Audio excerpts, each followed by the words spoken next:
আসসালামু আলাইকুম ওয়া রাহমাতুল্লাহি ওয়া বারাকাতুহু। 5 আগস্ট বাংলাদেশের সকল মানুষের গণ অভ্যুত্থানের মাধ্যমে বাংলাদেশে একটি নতুন স্বাধীনতা অর্জন হয়েছে। সাধারণ মানুষের সাথে সাথে ছাত্র সমাজ, কওমি ছাত্র আন্দোলন এই আন্দোলনে দুর্বল ভূমিকা রেখেছিল।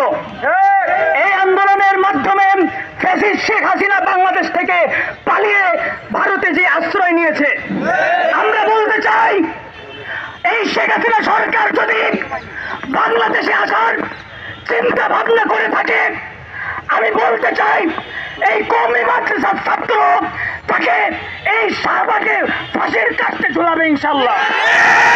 আমি বলতে চাই বাংলাদেশের স্বাধীনতার পরবর্তী সময় যেই সমস্ত মানুষ আবারও অরাজকতা, আবারও সহিংসতা সৃষ্টি করছেন, স্পষ্ট ভাষায় বলতে চাই যদি এটা চলমান রাখেন, কওমি মাদ্রাসার ছাত্ররা আপনাদেরকে বাংলাদেশ থেকে বিতাড়িত করবে।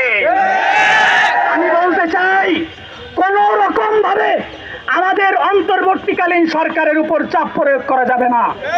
তাদেরকে সময় দিন, তাদেরকে সুষ্ঠুভাবে কাজের আঞ্জাম দেওয়ার ব্যবস্থা করে দিন।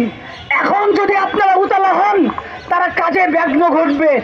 আমরা চাই না আমাদের মাধ্যমে আমাদের পরবর্তী সময়ে কোনো দ্বিতীয় ফ্যাসিস্ট বাংলাদেশে আসুক। আমরা চাই বাংলাদেশে সুষ্ঠু এবং নিরপেক্ষ নির্বাচনের মাধ্যমে বাংলাদেশের জন্য, বাংলাদেশের জনগণের জন্য একজন শাসক নির্ধারণ হোক। এই বলে আমার বক্তব্য এখানেই শেষ করছি। আসসালামু আলাইকুম রহমতুল্লাহ।